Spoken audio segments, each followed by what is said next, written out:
Rukun Show. Bonjour à tout le monde, coach JP. Voilà, je vous reviens. Vous habitez au Canada, en Australie, en Europe. Vous avez des enfants, vous êtes marié et vous devez travailler. Ça, c'est sûr. Mais entre la famille et le travail, comment réconcilier les deux?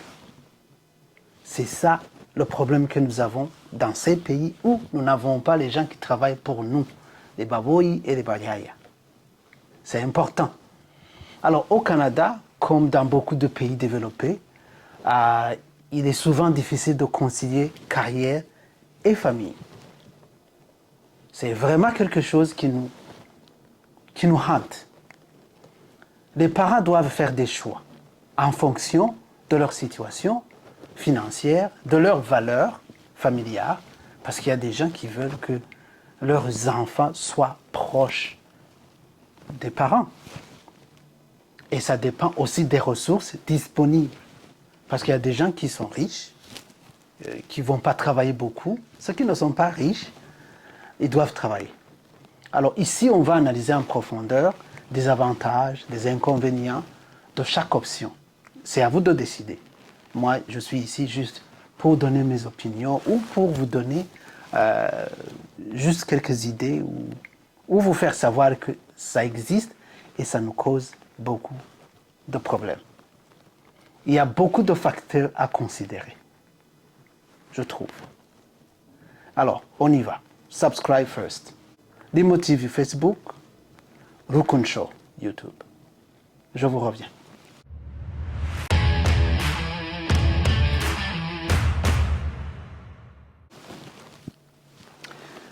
Travailler beaucoup et avancer dans sa carrière. Quand tu décides de travailler, tu dis, moi je vais travailler, je vais faire garder les enfants, soit dans les crèches, chez les parentés, je ne sais pas où. Mais vous décidez d'aller travailler et de laisser les enfants chez les amis. Disons les amis. Donc, qu'est-ce que ça donne? Ça donne une stabilité et un confort financier. Peut-être que tu seras capable de payer ces gens qui vont garder les enfants pour toi. Parce que c'est un bon revenu qui peut permettre d'offrir une meilleure qualité de vie à sa famille. Par exemple, logement, éducation, loisirs, sécurité financière, disons ça. Tu peux avancer d'une façon exponentielle dans ton travail professionnel. Tu peux faire plus d'investissements dans beaucoup de choses, et même dans le travail. Ça signifie souvent plus d'opportunités, de promotion, de réseautage, d'acquisition de compétences, sécurité pour l'avenir. En résumé, c'est ça. Tu peux aussi cotiser plus ou élever vos cotisations dans des régimes de retraite. Alors là, tu vas avoir une bonne retraite, privée ou publique, ça dépend de toi. Il est possible d'accumuler des économies pour l'éducation des enfants, épanouissement personnel. Certains parents trouvent leur identité et leur satisfaction dans leur carrière, médecin, ingénieur, très bien vu dans la société. C'est aussi un bon modèle pour les enfants, aussi, parce que les enfants vont devoir travailler eux aussi. Alors, ça montre l'importance du travail, de la persévérance et de l'indépendance financière aux enfants. C'est pas mal. C'est pas mal. Franchement, c'est pas mal. Mais là, il y a aussi des inconvénients. Parce que dans la vie, chaque chose a son antidote, disons ça. Quelles sont les conséquences ou les inconvénients de faire ça? Moins de temps pour la famille, ça c'est clair. Les longues heures de travail signifient moins de moments précieux avec les enfants, ce qui peut créer une distance affective, le stress et la fatigue, tout ça. La charge du travail et la pression peuvent nuire à la santé mentale et physique de ces gens qui travaillent fort, et dépendamment aussi de votre travail, ça dépend de ce que vous faites.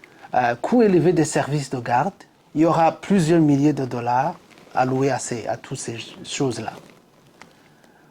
Et puis, il peut y avoir un déséquilibre travail-famille, ça c'est clair. Ça peut affecter les relations de couple. Et le bien-être familial, ça existe, ça peut affecter les couples. C'est pour cela que vous voyez, il y a des gens qui divorcent parce qu'ils travaillent beaucoup, mais aussi il y a des gens qui divorcent parce qu'ils ne travaillent pas beaucoup. Ils sont toujours ensemble. Et ça fait qu'il y a beaucoup de friction. Tu sais, il y a rien, la vie n'est pas une ligne droite, tout simplement. OK. Allons sur le deuxième volet. Réduire les heures de travail et élever tes enfants. Quels sont les avantages? Alors, il y a présence et lien fort avec les enfants. C'est bien. Être là pour les premiers moments, les accompagner dans le développement, moins de stress lié au travail, pas de pression. Il y a aussi des économies sur les frais de garderie, par exemple. Pour une famille avec plusieurs jeunes enfants, éviter les frais de garderie peut compenser en partie les pertes d'un revenu. Parce qu'il y a des gens qui préfèrent travailler moins et garder des enfants chez eux, accompagner ces enfants.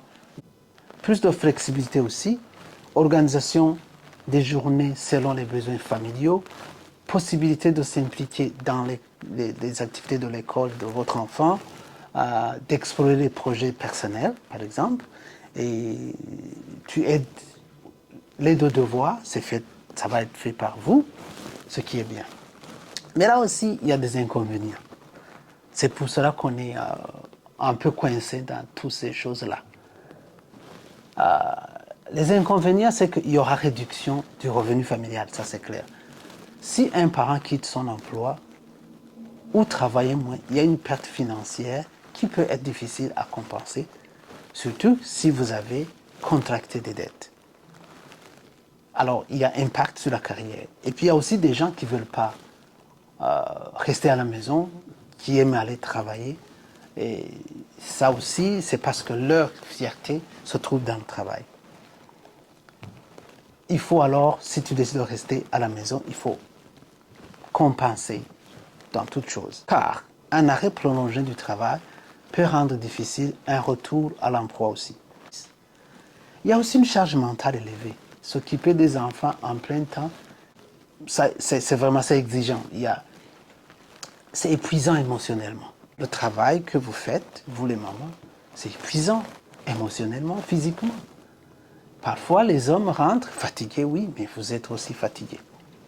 Un autre facteur à considérer, c'est le coût de la vie au Canada, par exemple, les gens qui habitent au Canada. Dans certaines villes comme Toronto, où j'habite à Vancouver, ou Montréal, le coût de logement est très élevé. C'est difficile de travailler seul et de joindre les deux bouts du mois.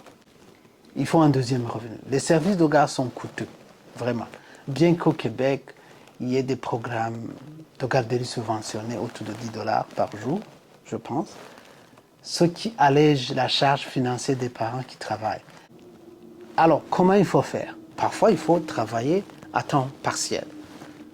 Il faut trouver un équilibre en réduisant les heures de travail pour passer plus de temps avec la famille. Travailler ou être en travail autonome. Ou être en travail autonome tout simplement. Travailler à la maison peut-être. De plus en plus, les parents choisissent le télétravail où ils peuvent mieux gérer le temps pour les enfants et avec les enfants. Certains couples alternent leurs horaires de travail pour éviter de dépendre des garderies à temps plein. Moi, je trouve que ça, c'est bien. Pour moi, il faut travailler, il faut que la famille, le papa et la maman travaillent. Mais il faut alterner parce qu'on a besoin de l'argent. Il faut trouver l'équilibre. Pour moi, c'est ça. Où vous tous, vous travaillez, mais vous rentrez à la maison. Pour conclure, ici, je ne vous dis pas quoi faire. Jamais. C'est votre responsabilité. C'est un choix personnel que vous allez faire. Il n'existe pas de réponse unique. Tout dépend de la situation de chaque famille. Pour moi, je pense qu'il faut que les deux travaillent, mais il faut alterner. Parce qu'il y a des gens qui travaillent dans l'après-midi et d'autres qui travaillent dans l'avant-midi ou d'autres qui travaillent la nuit. Et ça dépend dans quel domaine vous êtes. C'est à vous de choisir en avance. Mais rester tout près des enfants, c'est très nécessaire. Parce que même si vous avez de l'argent, beaucoup même, si un jour vous n'êtes plus là, même si les enfants héritaient la richesse que vous avez, s'ils n'en sont pas équipés des valeurs du savoir-faire, sachez bien que cet argent sera gaspillé parce qu'ils ne sont pas attachés à cet argent. Mais si vous avez expliqué, si vous êtes là pour eux émotionnellement, ils vont être capables peut-être de gérer. Là, je dis peut-être parce que rien n'est garanti quand on élève les enfants parce qu'ils ont leur décision à faire aussi. Alors, il n'existe pas de réponse unique. Tout dépend de la situation de chaque famille, des priorités et puis des moyens que vous avez. Certains privilégient la stabilité financière, ils vont travailler comme des fous et ils auront de l'argent. Et d'autres préfèrent être plus présents pour les enfants, quitte à sacrifier du confort matériel. Alors toi, qu'est-ce que tu en penses? C'est quand même quelque chose qui nous gêne. Trouver l'équilibre, c'est waouh. Pour moi, il faut que vous tous, les deux parents, il faut travailler, mais il faut aussi être près des enfants parce que même si vous laissez cette grande somme, des maisons partout, si les enfants ne sont pas bien éduqués, il faut bien gaspiller cet argent ou ces maisons. Merci. Brooklyn Show.